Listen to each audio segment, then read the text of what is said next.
L'histoire du pauvre. Il était une fois une mère et son fils issus d'une famille pauvre. Le gars errait partout à la recherche d'un travail, mais il n'y avait personne pour les louer. Bien plus tard, un armateur marchand constatant qu'il était en bonne santé et savait nager, il l'engagea comme marin en lui promettant 3 repas par jour et 40 francs par an à l'avance. Il pensait qu'il n'y avait pas de plus grande joie que cela, alors il emporta rapidement 30 francs chez lui pour que sa mère les dépense, et il emporta les 10 francs restants avec lui pour les économiser pour les vêtements. Le bateau chargea les marchandises et traversa la mer pendant 5 jours. Dans une grande ville, sur le quai, acheteurs et vendeurs se pressaient comme une bande. Les marins lui dirent: « On peut tout échanger ici.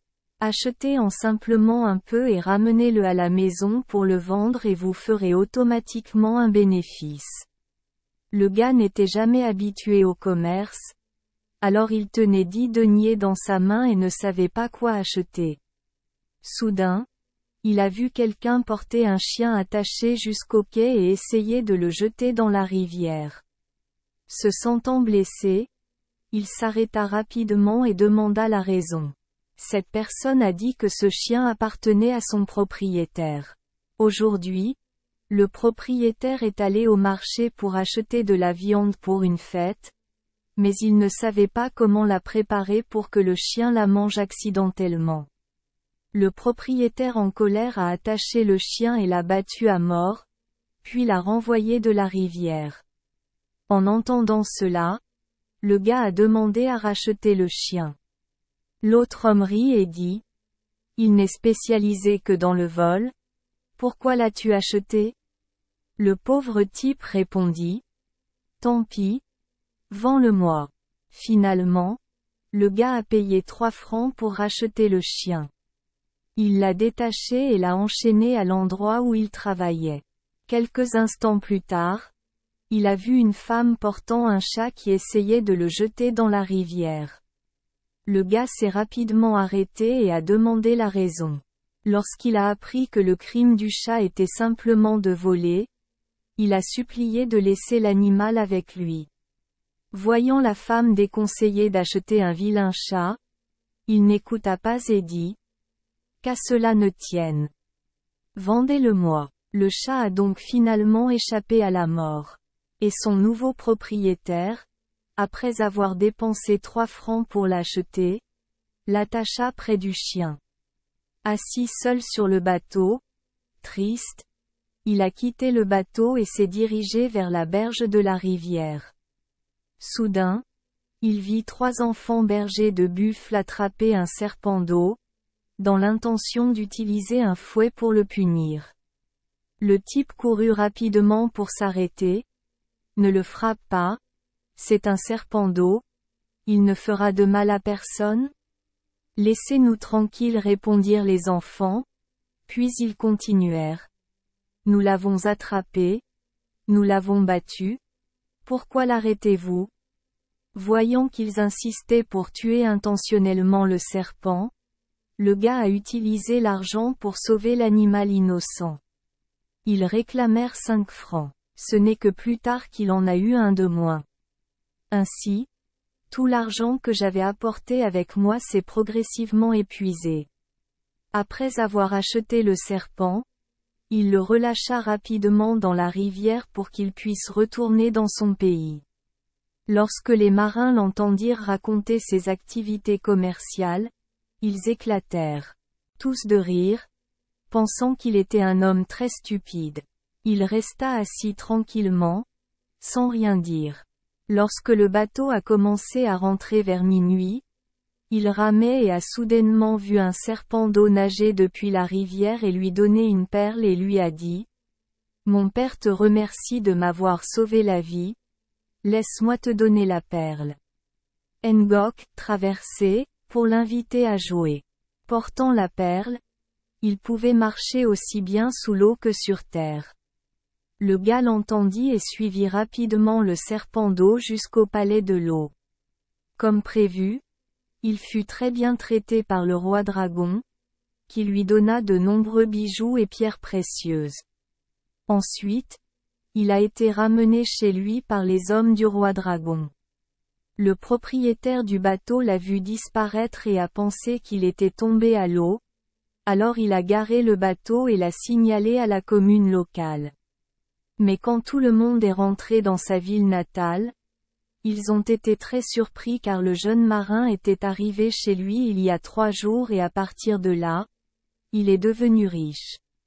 Mais il mène toujours une vie normale avec sa vieille mère. A été sauvé par lui et l'a toujours suivi sans partir. Plus tard, il s'est marié. Sa femme est une très belle fille. Elle adore porter des bijoux. En voyant la perle transparente, éclairer un coin du meuble, elle l'a beaucoup aimé. Alors un jour elle l'a volé et l'a apporté à un bijoutier, qui lui a dit de se fabriquer une bague. De façon inattendue, le bijoutier savait que les pierres précieuses étaient rares dans le monde, alors il est allé en chercher une autre semblable, l'a échangée et a volé le trésor. Lorsqu'il a appris le vol, le marin est devenu triste. Chaque jour, il se rendait au bord de la rivière, dans l'espoir de retrouver le serpent d'eau, mais il ne parvenait pas à le trouver. Le chien et le chat virent que leur propriétaire n'était pas content, alors un jour ils lui dirent d'aller chercher la perle. Le chemin vers la maison du bijoutier devait traverser une large rivière. Il n'y avait aucun moyen de traverser, les 2 animaux continuaient à errer sur le rivage. Plus tard, ils trouvèrent une maison et lui demandèrent de les aider à traverser la rivière. La loutre a gentiment appelé ses amis à se rapprocher les uns des autres, formant un radeau sur lequel le chien et le chat peuvent s'asseoir et les transporter en toute sécurité à travers la rivière. Lorsqu'ils sont arrivés à la maison du bijoutier, le chat a dit au chien, « Laisse-moi tranquille. » Sur le toit est crié plusieurs fois pour que les chiens du quartier se rassemblent et aboient. Alors passez directement la porte, personne ne le saura. Effectivement, les chiens du bijoutier ont entendu les miaulements du chat et se sont précipités pour le poursuivre. Le chat les a emmenés loin, alors le chien s'est faufilé et s'est caché indemne dans la cave. Lorsque les 2 animaux se sont retrouvés, ils ont fouillé partout dans la maison. Tous les biens du bijoutier étaient conservés dans un coffre, toujours fermé à clé, difficile d'accès. Le chat a fait de son mieux pour trouver et attraper une souris. La souris a supplié pour sa vie. Le chat lui a dit de l'emmener chez le roi des souris.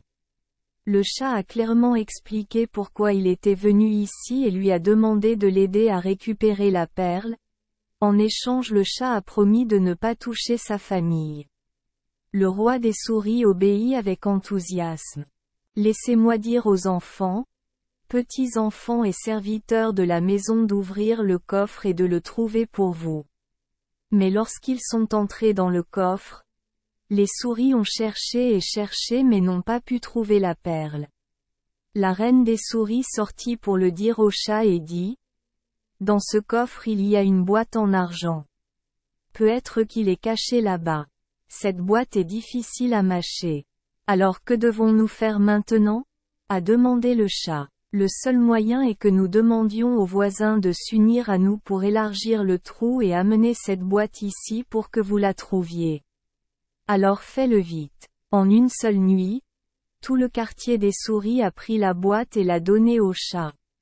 Les 2 animaux tentèrent d'ouvrir la boîte et trouvèrent la perle de leur maître. Ils étaient extrêmement heureux. Après avoir quitté la maison du bijoutier, le chien s'est battu pour le chat qui portait la perle. Mais alors qu'il était temps de traverser la rivière, à cause d'un autre chien qui avait crié après, celui-ci a accidentellement fait éclabousser la perle dans l'eau. Un poisson a vu la perle, a rapidement nagé jusqu'à elle et l'a avalée immédiatement. En voyant le chien perdre la perle, le chat était tellement en colère qu'il le gronda sévèrement. Le chien a reconnu son erreur, est resté silencieux et a finalement crié. Que dois-je faire? Réfléchissant un instant, le chat a trouvé un plan et a dit au chien. Nous trouverons une maison de bateaux de pêche dans cette zone et demanderons à rester avec eux. Puis, lorsqu'ils attraperont le poisson qui a avalé la perle, ils trouveront un moyen de la voler et de la rapporter. Le chien a loué le bon plan.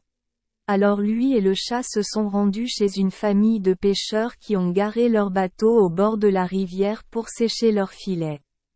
Les deux animaux se sont révélés très sages et doux.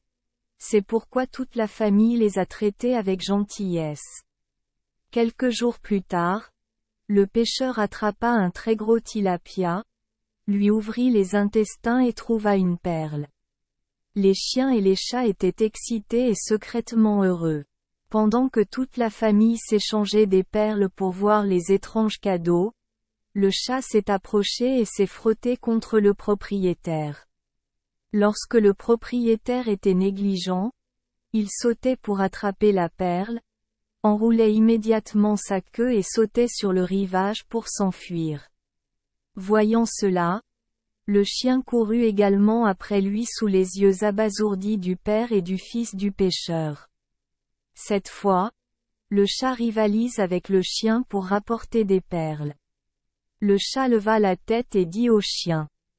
La dernière fois que l'embout buccal est tombé, cette fois il y a un excellent moyen de le mettre sur la tête. Je suis presque à la maison, il n'y a plus rien à craindre. Quoi qu'il dise, il le fera. De façon inattendue, après seulement avoir parcouru une courte distance, un corbeau vole au-dessus de la tête du chat, fond soudainement pour l'attraper, puis voler jusqu'à se percher sur de hautes branches. Voyant que la perle avait encore disparu, ce fut au tour du chien de gronder très durement le chat, puis il dit. La perle qui tombe à l'eau peut encore être récupérée, mais il n'y a aucun moyen de voler dans le ciel. Triste, mais après avoir réfléchi un instant, il répéta. Chien? C'est vrai. J'ai élaboré un plan. Le chien demanda. Quel plan? Le chat répondit. Ayant fini de parler, le chat courut jusqu'au bord de la rivière et but un ventre plein d'eau. Puis je suis revenu et j'ai chassé le chien, tandis que j'allais vers l'arbre sécher mon ventre blanc et faire semblant d'être mort. Le corbeau tenait une perle, perché sur un grand arbre, baissa les yeux, aperçut l'ombre de l'animal mort et s'envola rapidement pour essayer de manger la viande. Mais dès que le corbeau s'est approché, le chat a bondi et a attrapé le corbeau. Le corbeau a supplié de rendre la perle au chat afin que sa vie puisse être épargnée. Le chat a juste attendu, a attrapé la perle et est parti. Cette fois, les deux enfants ont ramené la perle intacte à la maison. Le marin a récupéré son cadeau, il était extrêmement heureux et encore plus attaché aux deux animaux significatifs. Merci les enfants des Esperluette Croisillon 39. Avoir écouté des contes de fées au jour Esperluette Croisillon 39. 8. Espérons que les histoires apporteront aux enfants des moments heureux et significatifs. Si vous aimez notre chaîne, veuillez appuyer sur le bouton S Esperluette Croisillon 39. Abonner, pour ne manquer aucune histoire intéressante. Je vous souhaite une bonne nuit de sommeil et de beaux rêves. Rendez-vous dans la prochaine histoire.